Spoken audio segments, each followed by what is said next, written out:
생생경제.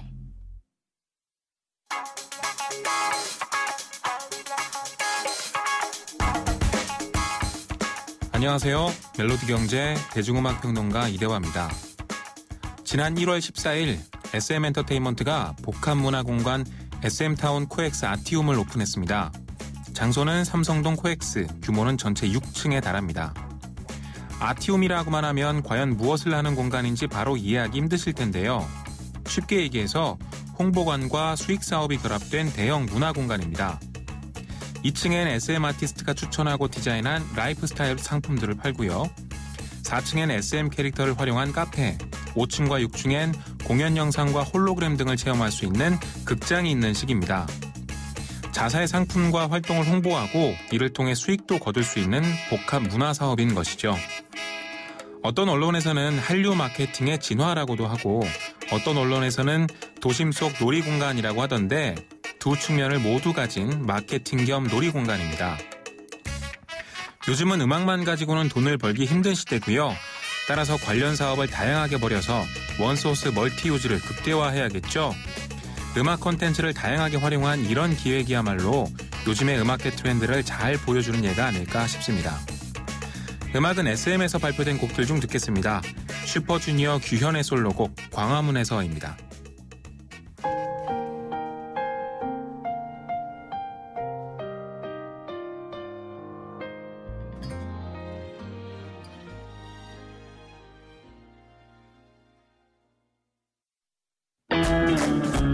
논란이 되고 있는 경제 이슈에 생생경제가 떴다. 생생경제 오늘의 두 번째 인터뷰는요. 가계부채를 해소해준다던 고정금리 확대 정책이 빚을 더 늘릴 수도 있다는 논란입니다.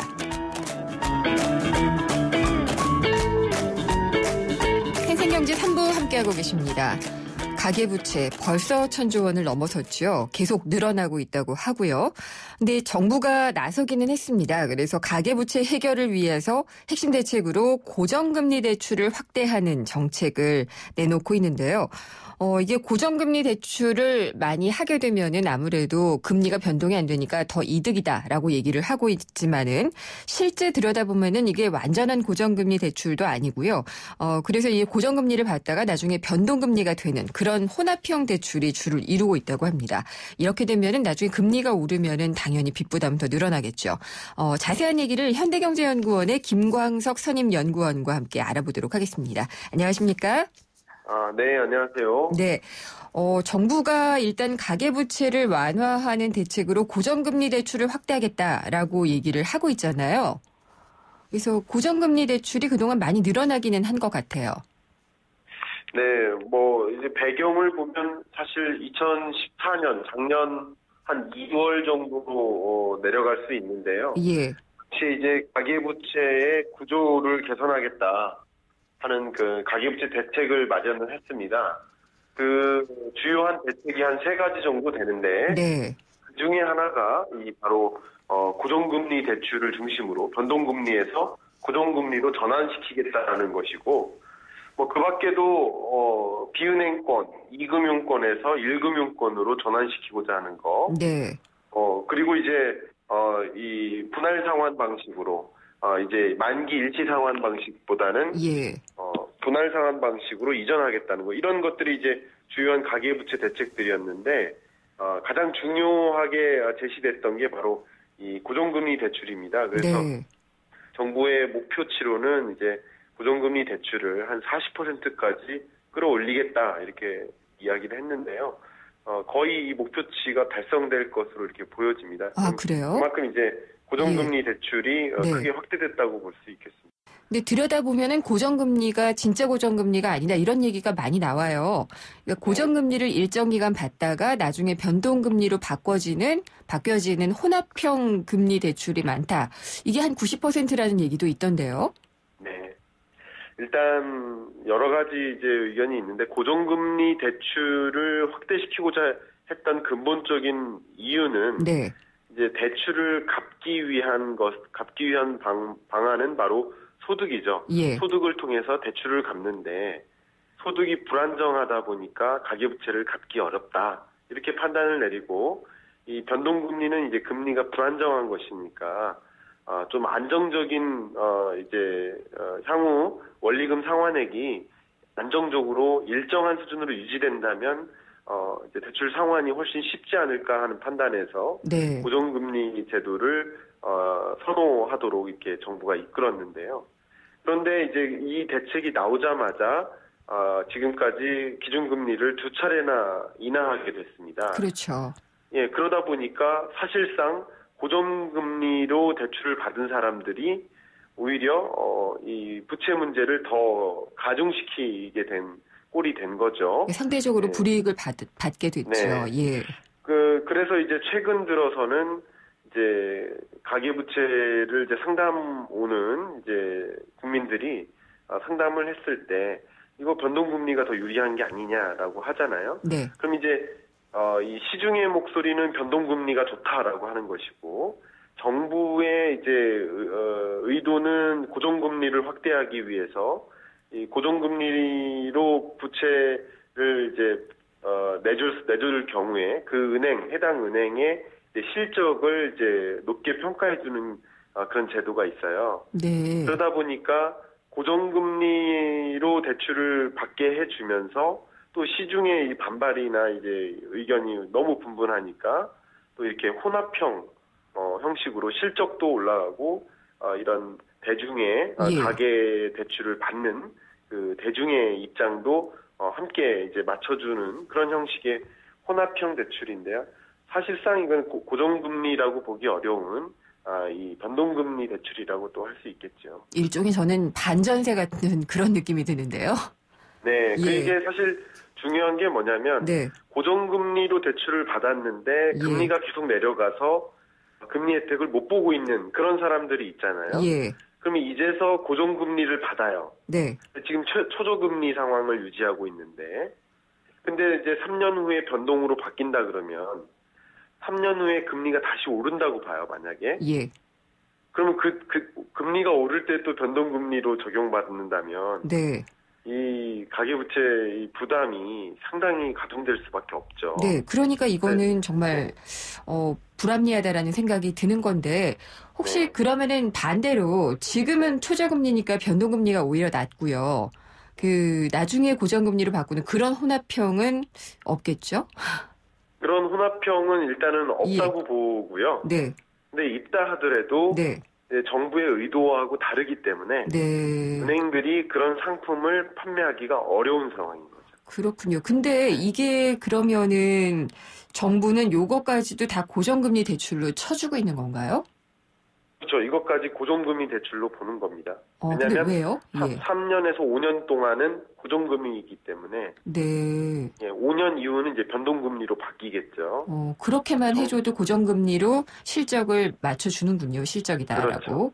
그렇기 예. 때문에 나쁘게 이야기하면 좀 상술이라고 또 표현할 수도 있고. 그러게요. 예. 예.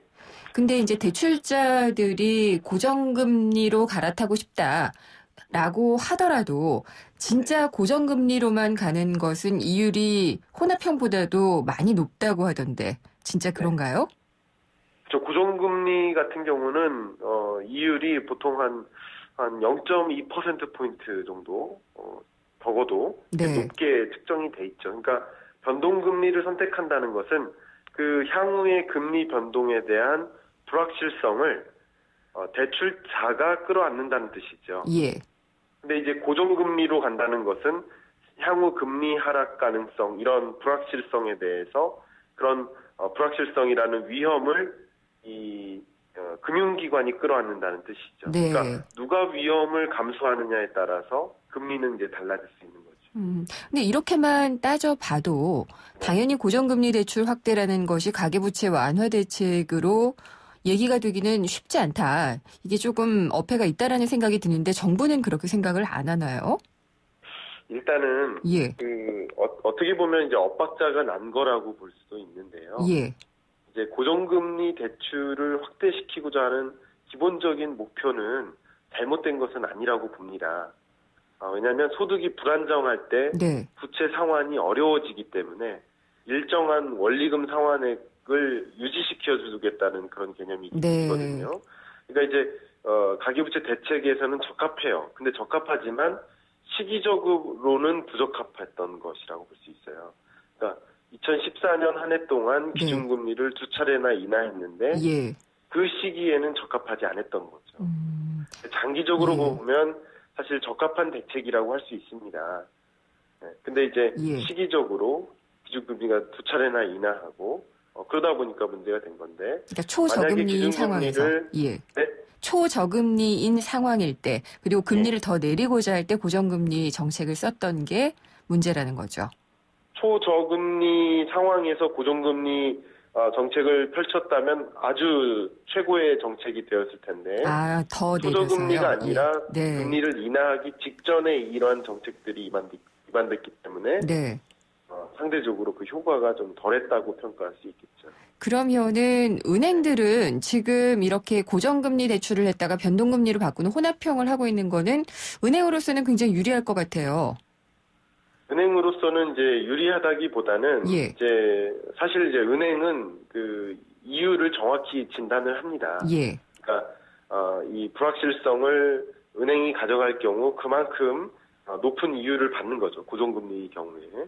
이제 변동금리 같은 경우는 그 불확실성을 대출자가 끌어안기 때문에 가계가 끌어안기 때문에 그만큼 이유를 낮춰서 대출을 해주는 그런 형식이라고 이렇게 볼 수 있겠는데요. 그러니까 은행의 부담이 가중되고 그런 여부와는 크게 관련은 없이 이제 정부의 목표가 있기 때문에 고정금리 대출을 40%까지 끌어올리겠다라는 그런 목표가 있기 때문에 그 목표를 달성하기 위해서는 정부 금융감독원이나 이 정부 기관에서 은행들을 감독할 때 이 고정금리 대출을 많이 받은 그런 은행들에게 실적을 높이 평가해주고 상대적으로 인센티브를 제공할 수가 있는 거죠.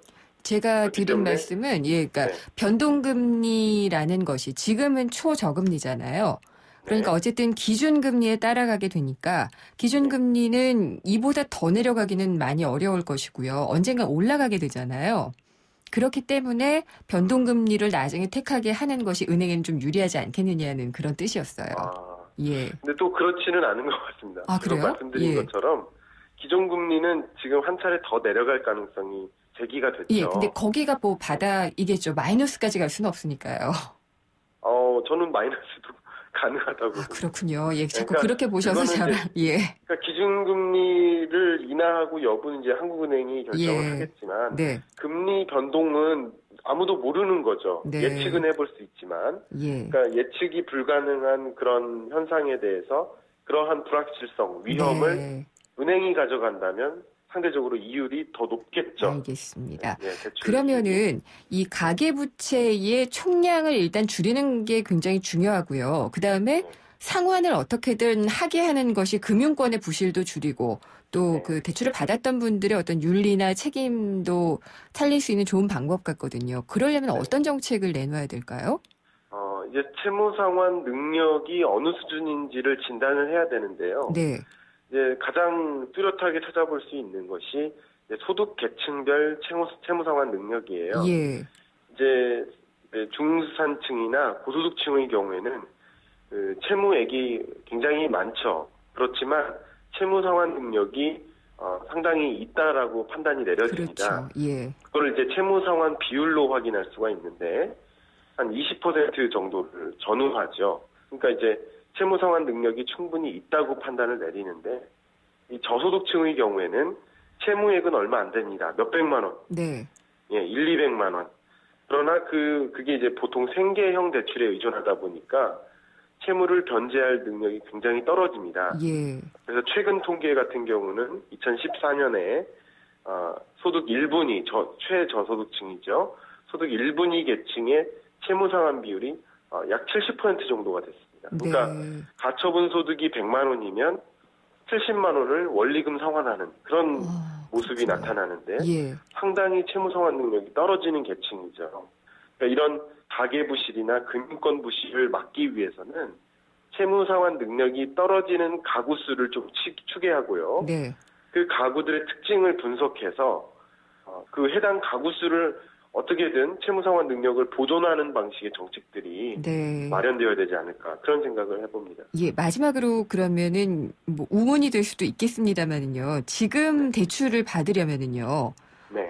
혹은 기존의 대출이 있다면 고정금리, 그러니까 쭉 고정금리로 가는 그런 고정금리를 받을 것이냐, 아니면은 변동금리로 받을 것이냐, 이게 조금 혼란스러울 것 같은데 어떻게 조언을 해주시겠어요? 저 같은 경우는 지금 시점에서는 고정금리가 조금 더 유리하다고 보여집니다. 네. 왜냐하면 앞에 말씀하신 것처럼 기준금리 이미 2차례 인하했기 때문에 예. 상당히 초저금리라고 볼 수 있고요. 네. 전체 이제 크게 봤을 때는 그래서 이제 보통 대출을 받을 때 뭐 10년이나 30년 만기로 보통 하지 않습니까? 그러니까 그렇게 길게 보는 차원에서는 지금이 상당히 초저금리 시대다라고 볼 수 있고 예. 그렇기 때문에 길게 봤을 때는 이제 고정금리에 의존하는 것이 더 바람직하지 않을까. 지금 연구위원님께서 말씀하신 고정금리는 혼합형이 아니라 완전 고정금리를 말씀하시는 거죠? 네, 저는 완전 고정형으로. 은행이 잘 안 줘요. 그렇게. 은행이 이제 은행 입장에서는 사실 네. 그런 불확실성을 끌어안을지 여부에 대해서 고민을 좀 하고 있기 때문에 수익성하고 직결되기 때문에 사실 그런 경향도 나타나고 있죠. 네, 이론과 현실이 조금 맞지 않는 부분들도 있는 것은 같습니다. 오늘 말씀 잘 들었습니다. 감사합니다. 네, 감사합니다. 현대경제연구원의 김광석 선임 연구위원이었습니다. 광명역의 가치를 바로 앞에서 누려라. 효성 해링턴타워 더 퍼스트. 이케아, 코스트코, 롯데 프리미엄 아울렛이 바로 앞. 풍부한 유동인구와 상업지구 가치까지 바로 앞에서 누리는 광명역 슈퍼 프리미엄. 효성 해링턴타워 더 퍼스트. 문의 1899-7087. 스마트폰에 푹 빠져있는 학생들을 위해 기프트카 쉐어링을 신청한 고재윤 선생님. 영어를 한 천문대를 찾았습니다. 계좌리가 어떻게 생겼는데? 기프트카 덕분에 아이들과 부쩍 가까워졌네요. 누구나 이용할 수 있는 모두의 차 기프트카 쉐어링. 기프트카 홈페이지에서 신청하세요. 현대자동차그룹. 네, 지금 월성 원전 1호기 수명 연장 여부를 놓고 계속해서 논의가 오가고 있지만은 결론이 나고 있지 않습니다. 저희도 여기에 대한 청취자 의견을 받고 있는데요. 샵의 0945번, 샵의 0945번으로 여러분의 의견을 보내주십시오. 그러면 의견 보내주신 분들 중에 추첨을 해서요. 3월 12일까지 예술의 전당 한가람 미술관에서 전시가 되는 서양미술 걸작전, 앵그르에서 칸딘스키까지전 관람 티켓 2장을 선물로 보내드리도록 하겠습니다. 의견 많이들 주셨는데요. 8949님, 연장하는 게 경제에 도움이 됩니다. 여름 전력 수급난이 당장 문제가 되니까 전력 생산을 생각한다면은 연장을 하는 게 좋다고 의견을 주셨고요. 7048님은 수명이 다 된 원전은 당장 해체 작업에 돌입을 해야 됩니다. 경제 논리를 떠나서 국민 건강과 안전이 최우선이 돼야 됩니다. 역시 이 청취자들의 의견도 상당하게 엇갈리고 있는 것 같습니다. 이 여러분이 생각하는 의견을 가감없이 샵의 0945번으로 의견 보내주십시오. 저희가 많이 듣도록 하겠습니다. 잠시 후 4부에서 뵙겠습니다. 구제역이요? 그 소독으로 해결된다던데? 아니죠. 농가의 방역은 기본, 구제역 발생지 방문자재 같은 국민 모두의 협조가 필요합니다. 백신 있어야지. 무엇보다 올바른 예방접종이 필요하겠죠? 백신은 얼지 않게, 주사는 가축 종류에 맞게, 주사기 하나로 5마리 이상 접종은 절대 안 돼요. 특히 출하시기 돼지와 분만전 어미돼지에도 백신을 접종해야 한다는 사실 꼭 명심하세요. 구제역, 올바른 백신 접종과 철저한 소독으로 충분히 막을 수 있습니다. 이상 증상 신고번호 1588-4060 농림축산식품부. 경제를 위한 바른 시각, 본질에 다가가는 심층 분석, 가치를 추구하는 정확한 해석. YTN 라디오 김윤경의 생생경제. 당신을 잘 알기 위해 제대로 봄. 겉으로 보이는 송지름부터 속에 숨어있는 송지름까지 하나하나 제대로 봄. 그랬더니 봄봄봄봄 봄이 왔어요. 당신의 봄 삼성화재. 이건 왜?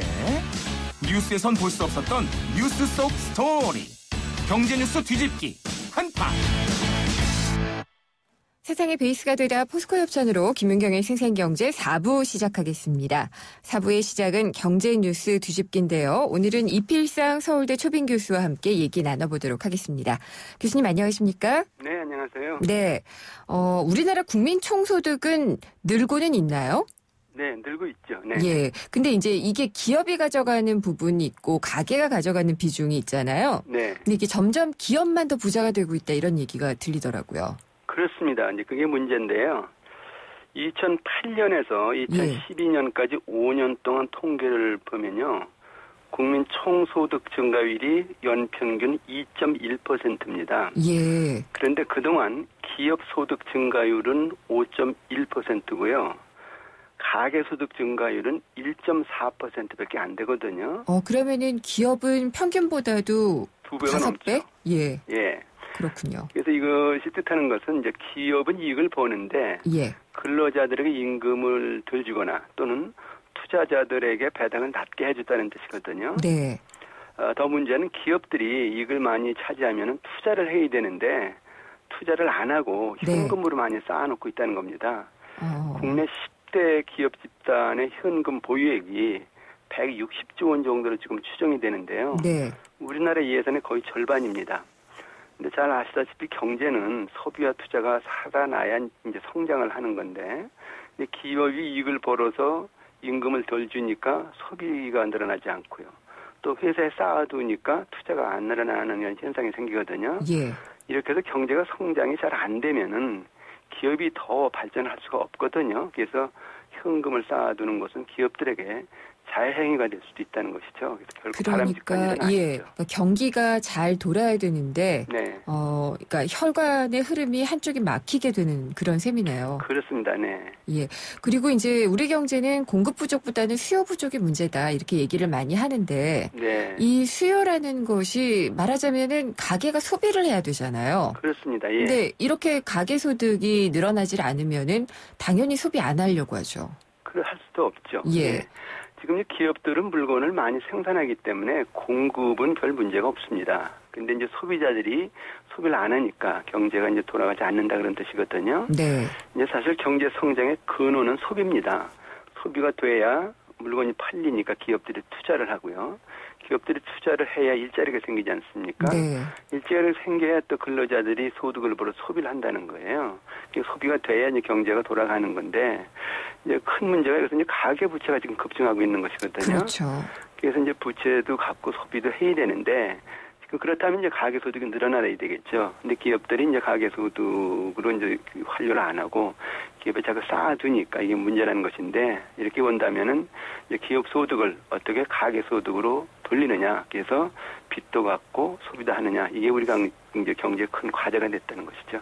네, 이렇게 들으니까 경제 활성화, 경기 활성화의 해법을 딱 명확하게 듣는 것 같다는 생각이 드는데 네. 그래서 정부가 기업들이 갖고 있는 돈에 세금을 물리겠다라고 처음에 얘기를 했었다가요. 네네. 나중에 이제 이게 기업소득 환류세제 네. 이렇게 하고 좀 더 정교하게 내놨었잖아요. 그렇습니다. 이거 상당히 의미 있는 조치라고 저는 생각을 하는데요. 네. 기업들의 사내 유보 이익을 근로자들에게 임금을 올려주든지 아니면 투자자들한테 배당을 해주든지 네. 아니면 투자를 해라. 그래서 돈 그냥 가지고 있으면은 세금 10% 물리겠다. 이런 조치를 내는 겁니다. 네. 이렇게 돼서 기업들이 투자도 하고 또 소비자들이 소비를 한다면은 경제를 살릴 수 있는 좋은 해법이 될 수도 있겠죠. 근데 이제 문제는 이것이 과연 실효성이 있느냐 이거에 대해서 의문이 상당히 지금 많다는 것이거든요. 교수님은 어떻게 보세요?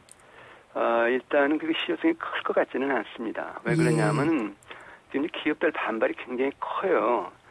이것은 이중과세다. 법인세를 한 번 냈는데 예. 그것에 대해서 또 세금을 물리는 건 이제 이거는 2번 세금을 내는 거다라는 반발도 있고요. 또 기업들이 뭐라 그러냐면 그 돈을 그냥 가지고 있는 것이 아니고 장비랑 설비로 많이 가지고 있다. 사내 유보금이라는 것이. 네. 그래서 현금만 있는 건 아니다. 그다음에 세 번째는 이 사람들이 것이 기업의 경영권을 해치는 것이다. 이거는 그러니까 이거는 우리가 받아들일 수 없다. 뭐 이런 식으로 지금 버티고 있거든요. 근데 기업들이 계속 버티고 있으면은 나중에 세금 좀 물어도 그냥 있겠다. 이렇게 되면 이제 실효성이 떨어지는 것이죠. 아, 네. 세금을 물어도 그냥 있겠다라고 할 수도 있잖아요, 정말. 그렇죠. 예. 그럼 뭐 어떻게 방법이 없는 거죠. 그렇군요. 그러면은 이게 제도는 잘 내놨는데 실효성이 없다면은 또 다른 실효성이 있을 만한 제도를 또 내놔야 되지 않을까요? 이제 결국은 기업들이 결국은 이익을 벌었을 때 이제 구조적으로 또 자동적으로 돈이 이제 일반 근로자들이나 소비자들한테 흐르게 해야 되거든요. 아, 그러니까 예. 아예 쌓이지 않도록. 그렇죠. 예. 그러기 위해서 이제 가장 우선 현재 상태에서 중요한 것은 우리 경제가 앞으로 어떤 산업을 발전시킬 것이냐, 뭘 먹고 살 것이냐, 이제 새로운 산업을 자꾸 발굴을 해서 기업들이 그거 투자하면 되겠다 해서 이제 쌓아놓은 돈은 자꾸 투자를 할 수 있는 그런 여건을 조성하는 게 일차적으로 중요하죠. 네. 또 하나 중요한 것은 지금 현금 쌓여 있는 것이 대부분 이제 대기업들한테 쌓여 있으니까 우리나라 중소기업들은 한 50%는 대기업들의 하청을 받아서 이제 사업을 하거든요. 네. 그렇다면 이제 소위 말해서 낙수 효과라는 거, 중소기업들한테 이제 납품 가격 이런 걸 좀 올려줘서 대기업의 이익을 중소기업한테 많이 돌려줘라. 그러면 중소기업 종업원들이 많으니까 근로자들이 이제 많은 이제 소득을 갖게 될 것이 아니냐. 그래서 이제 어떻게 보면 대기업들이 중소기업들에게 이제 더 좀 많은 이익을 돌려주는 그런 어떤 이제 조치도 필요하죠. 네. 근데 가계소득을 늘리는 방법은 이렇게 기업들을 통해서 돈이 돌도록 하는 방법이 제일 최선일까요? 그것 말고도 사실은 방법은 있을 수가 있잖아요. 어떤 뭐 세제 혜택을 준다든지.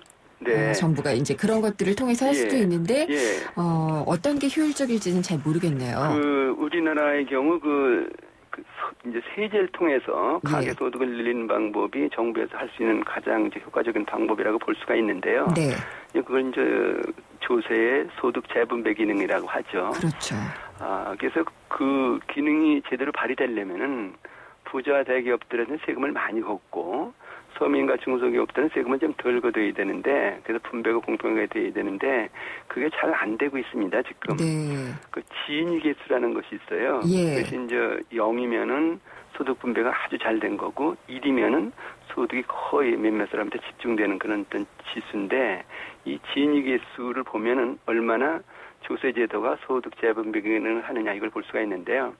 지인위계수가 세금 부과 전에. 네. 국민소득의 진위계수를 보니까 0.33이었었는데 우리나라의 경우 세금 부과 후에는 0.31 조금밖에 개선이 안 됐다는 거예요. 그렇군요. 근데 영국 같은 나라 보면은 그것이 세금 부과 전에는 0.52였었는데 세금 부과하고 나니까 0.34로 떨어지더라. 심지어 일본도 0.49에서 0.34로 떨어지더라 하는 얘기인데 이 얘기는 다른 나라는 부자나 대기업한테 세금을 많이 걷어서 근로자한테 이제 이 혜택이 많이 가게끔 하는데 우리나라는 그 아직 제대로 못하겠다는 것이거든요. 네. 그렇다고 친다면 정부가 정말 가계소득을 이제 증가시킬 의도가 있다면은 세제를 개선해서 가급적이면은 부자 대기업들은 세금을 좀 더 걷고 서민들과 중소기업은 세금을 좀 깎아주는 그런 조치를 취하는 것이 효과적인 방법이라고 볼 수 있죠. 예, 저는 또 언뜻 생각나는 게 부동산 가격 띄워서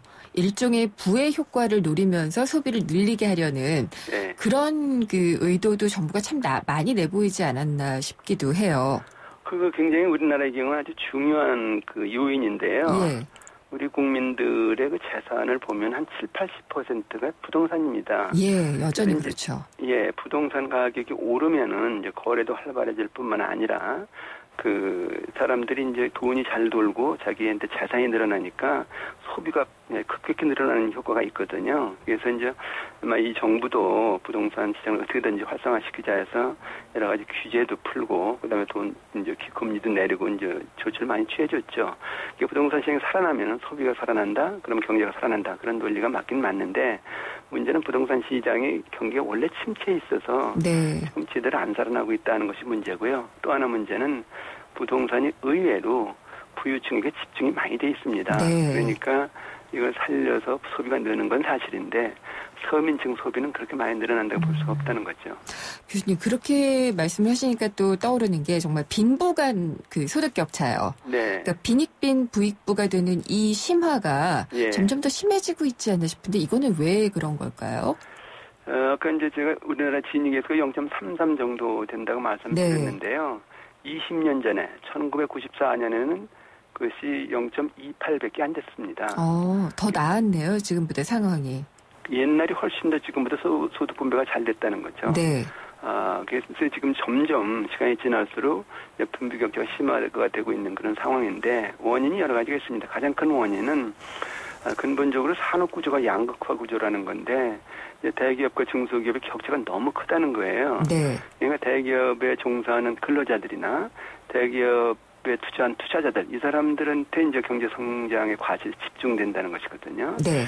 중소기업 종사자들이나 중소기업 투자자들은 이제 경제 성장 혜택을 상대적으로 덜 받게 된다. 그것이 우리나라 소득 격차의 가장 이제 구조적이고 근본적인 이유다. 뭐 이렇게 볼 수도 있다는 거고요. 예. 또 하나는 그 경제 자체가 지금 그 고용 창출 능력을 잃었습니다. 그래서 계속해서 이제 실업자가 많이 발생하고 그다음에 이제 비정규직이 많은데요. 그러니까 일반 이제 국민들 입장에서 보면은 취업 안 되고 비정규직이 많으니까 결국 이제 이 사람들 소득이 계속 떨어질 수밖에 없는 거죠. 그래서 알겠습니다. 그렇지 않은 사람들에 비해서 이제 굉장히 빈부격차가 커지는 그런 현상이 생기는 거죠. 네, 문제점들을 해결하기 위해서 내놓고 있는 것들이 실효성이 좀 있어야지 되겠네요.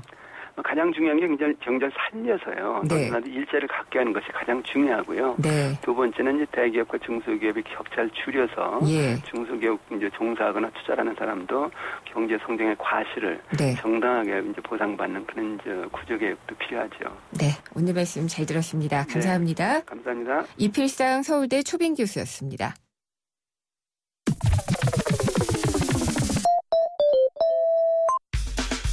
내게 꼭 맞는 일자리 어디 없을까?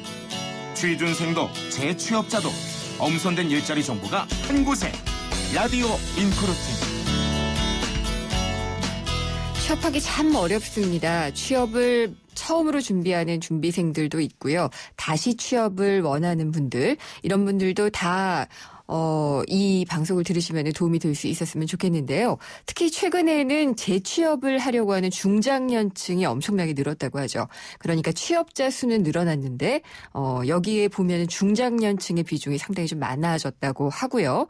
그래서 청년들도 걱정이고 또 중장년층도 이렇게 일할 수밖에 없는 환경이라는 게 안타깝기도 하고 또 잘만 매칭되면 좋겠다 이런 생각도 좀 듭니다. 인크루트의 서미영 상무님과 함께 더 자세하게 얘기를 나눠보도록 하겠습니다. 안녕하십니까?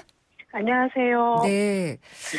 이게 재취업에 나선 것이 대개의 경우에는 굉장히 급박한 이유들을 가지고 있는 경우가 많이 있잖아요. 그렇죠. 예. 그러니까 그냥 뭐 여유를 갖고 있다가 취업을 해도 되시는 분들하고 이분들하고의 겨울 온도차는 확실히 다를 것 같고요. 네, 더군다나 이분들이 가게를 책임지는 경우들이 많으시기 때문에 맞아요. 이분들이 이제 실직 상태가 길어지거나 재취업이 되지 않으면 이제 가게가 또 무너지는 그런 문제도 있죠. 회사는 자꾸 빨리 나가라고 하고요. 네. 굉장히 많아졌죠, 이런 분들이요. 네. 지금 재취업에 본격적으로 뛰어든 분들 중에 대략적으로 은퇴기에 접어든 95년생부터, 1955년생부터, 네, 1963년생 분들이 가장 많이 포진되어 계신데요. 문제는 이분들의 퇴직이 앞으로 10년에 걸쳐서 대략 한 500만 명 규모로 이루어질 거라는 점입니다. 지금 이제, 경제 인구가 한 2,500만 정도 된다고 하는데 이것을 고려했을 때 적지 않은 숫자인 거죠. 게다가 우리나라 평균 수명이 남성은 78세, 여성은 85세에 이제 이르렀다고 하니까 이분들이 처음 재취업에 나선 때로부터 적어도 10년 이상은 꾸준히 이제 구직 활동을 펼칠 거라는 이야기인 거죠. 네. 정리하면 일자리는 한정되어 있는데 취업을 원하시는 중장년분들이 계속 이제 시장에 다시 들어온다는 것이죠. 분명히 우리 사회에 이제 적재이긴 합니다. 네. 근데 이제 이분들이 사실 어떻게 보더라도 재취업을 하는 것이 더 나아 보이는 게요. 자영업에 나서려다 보면은 업종이 너무 제한적이고 힘들어요. 네. 근데 재취업 이야기하잖아요. 가장 큰 재테크가 월급을 오래 받는 거라고. 네, 맞아요. 오래 일하는 것. 네. 근데 정말 눈물을 머금고 자영업을 할 수밖에 없을 정도로 바늘구멍이에요. 재취업 자리가. 예.